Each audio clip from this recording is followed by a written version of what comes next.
ሰላም ሰላም ኩራት ተኸታተልተይ ብዘለኹም ኮይንኩም ነዛ ቪድዮ ትሪኡ ብምልእኹም ሰላምኹም ብዙሕ ትርፍ ይበለለይ ሎማዓንቲ ባሕቲ ሰነ እዩ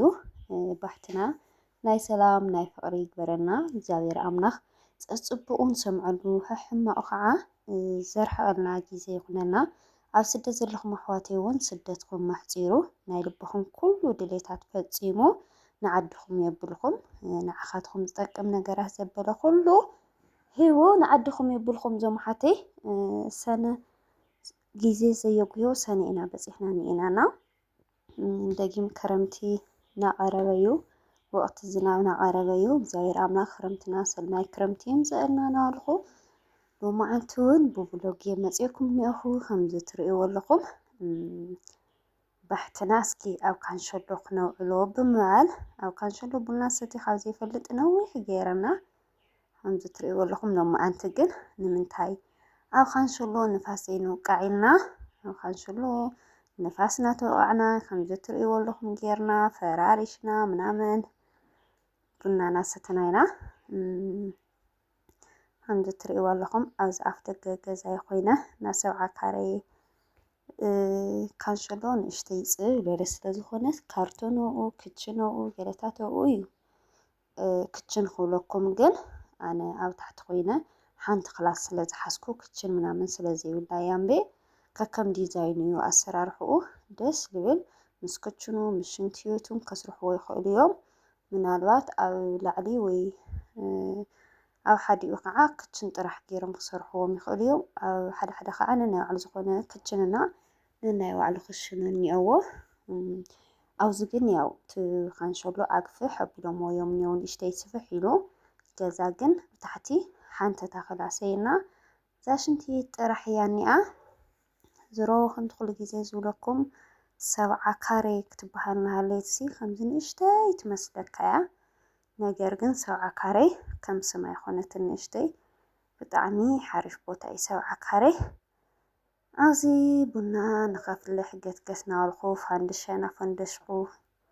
ምስ መብራህቲ በቃ መብራህቲ ከይትኸድ እንታይ እየ ዝገብር ኣብዚ መብራህቲ ዘድልየኒ ነገራት ኩሉ እየ ዝገብር ፋንድሻ የፈንድሸ ሓወይ እውን ኣቃፂለ ቡናይ እውን ወቓቒጠ ገለ እዩ መብራህቲ መንጎ ጥፍእ ኣለካ ቡና ናፍላሕና መውቀጢ ቡና ስለዘይንጥቀም ብማሽን ስለ ዝጥቀም ትጠፍአና ካብኡ መንጎ ክሳዕ ትመፅእ ወቐጢ እንድሕር ዘይብልካ ኮፍ ኢልካ ኢኻ ትውዕል ብዝኾነ ያው ከምዚ ናበልና በዓልና ናኽበርና ኢና ይብለኩም ባሕትና ናኽበርና ኢና ነዛ ቻናለይ ግን ሓደሽቲ ዝኾንኩም ክቡራተይ ሳብስክራይብ ገበሪኹም እናረአኹም ቪድዮታተይ ሳብስክራይብ ዘይትገብሩ ኣሕዋተይ እውን ሳብስክራይብ ገበሩለይ ሳብስክራይብ ብጣዕሚ ሞይቱ እኒኦ ብዙሕ ይንቀሳቐስሎና እስኪ ሳብስክራይብ ክገበርኩም ትሪኡሲ ሳብስክራይብ ገበሩለይ ክቡራተይ እንታይ ችግር እኒአዎ እና ሳብስክራይብ ገበሩለይ በርግጥ ቪድዮታተይ እናረአኹም ዘይትገብሩ እንኳን ቅር እዩ ዝብለኒ እንደኽብለኩም ንምንታይ ይፈልጢ ግን መብዛሕትኡ ፐርሰንት ዝከታተለካ ሰብ ሳብስክራይብ ይገብረካ ንሱ ኢሉ ሳብስክራይብ ከይገበረ እዩ ዝርአየካ እና ሳብስክራይብ ገበሩለይ ዞምናተይ ኣብዚ ቡናና ከሽከሽከሽ እናበልና ኢና ኣብዚ እኒኦ ፌርነሎ ብጣዕሚ እየ ዝፈትዎ እዛ ኩሉ ግዜ ዝጥቀማ ፌርነሎ ብዙሕ ፈሓም ክትገብረላ ኣይትኽእልን ቀልጢፋ እውን ከምዚ ትደልዮ ሻሕ ኣይተብለልኻን እስኪ ሎማዓንቲ በቃ ባሕቲ እዩ ከምዚ ብዓብይ ፌርነሎ ገይረ እየ ቡና ዘፍልሕ ኢለ ከምዚ ትሪእዎ ኣለኹም ብዓብይ ፌርነሎ ናፍላሕኩ እየ እቲ ቡና እውን ኣብ ጎድጎድ ኢለ ብሎ ኣነ በቃ ሱሰኛ እኮ ክኾን ደለየ ናይ ቡና ሱሰኛ ክኸውን ደለየ ቡና ሱስ ከይሕዘኒ ብጣዕሚ እየ ዝጠንቀቕ ነይረ ግን ያው ኣብ ገዛ ተውዒልካ ከዓ ዳርጋ መዓልታዊ ኢኻ ቡና ተፍልሕ ስልችው ስለ ዝብለካ መዳበሪ ቡና ተፍልሕ መነቓቕሒ ገለ ዝሮ ከምኢታት እዩ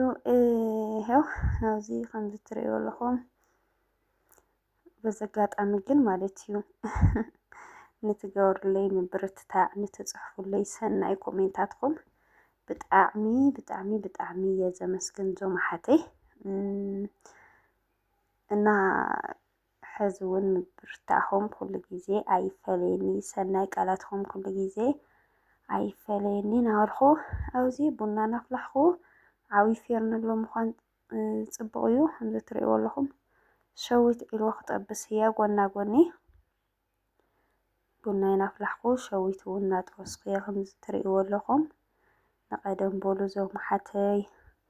ኣፈራርሻ ቡናኺ ደስ እዩ ዝብለና ከምዚ ጌርካ ቡና ምስታይ ደስ እዩ ዝብለና መኣዝዩ ናትና ዕረፍቲ መኣዝዩ ናትና ግዜ ትብላኒ ኢኸንና ብፍላይ ኣብ ዕረብ ሃገራት ኣብ ገዛ ተዓፂኸን ከምዚ ዓይነት ግዜ ዘይትረኽባ ኣሕዋተይ ዘለኽን ብጣዕሚ ከቢድ ይርድአኒ በቃ ቡና ፍርሽርሽ ኣቢልካስ ትኑ ፈሓም ናይ ፈሓም ቡና ንባዕሉ ብጣዕሚ እዩ ዝናፍቐካና ከምዚታት ምፍርራሽ ኣነ ንባዕሉ በቃ ደስ እዩ ዝብለኒ ነይሩ ዝገርመኩም ነገር ዝኾነ ሰዓትማ ኣብ ዳዓሞይ ኣብ ዳዓረብ ብስነ ስርዓት ረኾቦት ገዚኤ ፌርኔሎ ገዚኤ ፈናይል እንኳን ነይርዎን ይናዓልቱ በቃ ብቻ ከምዚ ናይ ዓድና ጌረ ንኸፍልሕሲ ምስ ኣሕዋተይ ገለ ኮይና ረኾቦት ናብዚ ናተይ ዳዓሞ ኣምፂና ነርና ገዚእና ኣቕሚጥና ነርና ካብኡ መሓዝተይ ኣብ ዝመፅኡ ብኡ ጌርና ደስ ዝብል ቡና ንሰቲ ነርና ማለት እዩ ሓደ ሓደ ኣሎ ዳዕራብ ልክዕ ከም ገዛኻ እዩ እቲ ቡና ኣፈራርሻና ገለ ብጣዕሚ እዮም ዝድነቕሉ ሕዚ ቡና ንሓበሻ ቡና ኣፈላልሓ ፍልይ ዝበለ እዩ ዝኾነ ድምቀት እኒአዎ እና ብጣዕሚ ደስ ዝብለን ክሪኡ ዝባህልና ምናምን ዘየካብ ዳዕራብ እኒአዋ ከምኡ ጌርና ንሰቲ እኒአዋ ነርና ኢና ኣይብለኩም ያው ኣብዚ ከምዚ ትሪእዎ ኣለኹም ብሓደ ገፅ ቡና ይናፍላሕኩ ብሓደ ገፅ እውን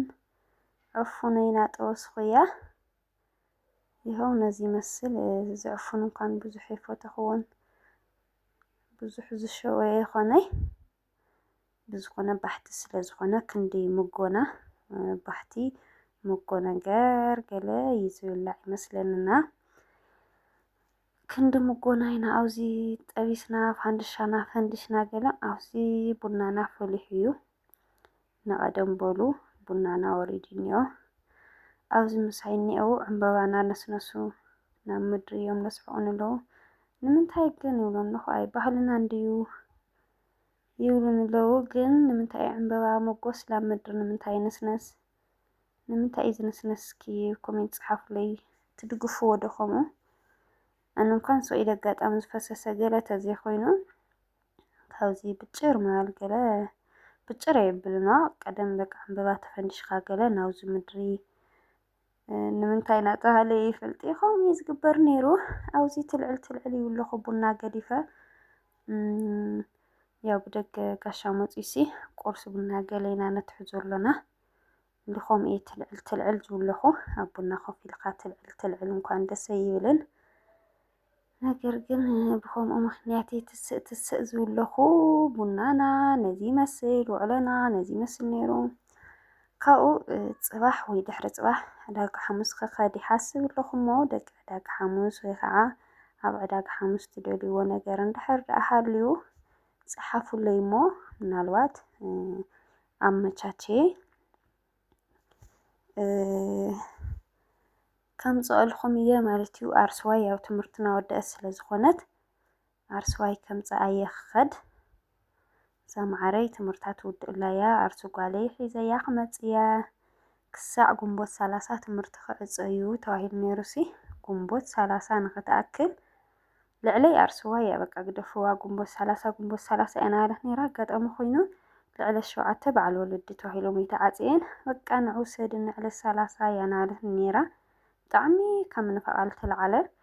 ግን ያው ሓዳፊትኡ ጠቕሊላ ክትውድእ ስለ ዘለዋ ንእሽተይ ተዓገስ እዛ ጓለይ እየ ናበልክዋ ዋላ ይምለስ እንዶ እያላት ነይራ ዓለ 7 ክምለስ መቸስ ቆልዓ ተኮይኑ ኩሉ ነገር ቀሊል እዩ ዝመስሎ ኣብዚ ሕዚ ግዜ ከዓ ትራንስፖርት ሓሲብኩምዎ ዲኹም ሽሕ ቅርሺ 1,200 ይበልዎ ክትኸዲ ክትመፅእ ልዕሊ ክንደይ ይኾን 3,000 ገለ ኢኻ ተጥፍአና ምስና ጓለይ ኣርስዋይ ቀሊል ይመስላ ዝሮ ዝሮ ግን ዋላ ንዓኣ ቀዲመ ትምህርቲ ከይተዓፀወ ካብ ዘምፅኣ أنا خيدة مساخة أنية حد فيديوهات كسرحية جزاون كرئية كابي ونفق أبيلني أمه بقونا قوبنخو كان شغلين أرقو زراع زريعة قالتات خمسية إله خد حاسبني أخونا سنة يقعزو خنا الخيب بولني برقد حزة خد حاسوق النيرة جن قديت آخر سلزلني خدي أخوراتي نا عداق حمسيون كأرز الخمية ريمي ولا لا بستخعل المتن توسنة بارتي كاريز أخمس الخمية أو زي نزتري والهم بنانا نزي مسل يهو لقدم بلو زو محتاي أنا أسكي أوزيق فليكم زارو أوزيحي لكم مثلني بدمز مزي حاسمو همز فويس كي أغمطقص بدمز مزي مكر جن دقيقة بطعمي زنوحنا بخم زغرات قراريت خمزي فويس بالعلي قورا لكم لخو أما نقول نمزئتو جلس لذو لكا خمزي بفويس يزوقعكم لخو لكو أنا أسكي بخالي فيديو خسان رخب كوراتي سسنا إنعاهم بطعمي زفوتوكم حزون مبرتاهم أي فريني بفلاي سابسكرايب قورو لي سابسكرايب زي قوركم محواتي سابسكرايب قورو كاون فيديو مجمرتات رئينا هاللهم لايك قورو ساعة مودعتاون سمع لي ساعة مودعتها ساعة زي أن حر أسمعهم كل سمعهم لي مالتنا بطعمي زفوتوكم يعني لي سسنا إنعاهم تشاو كوراتي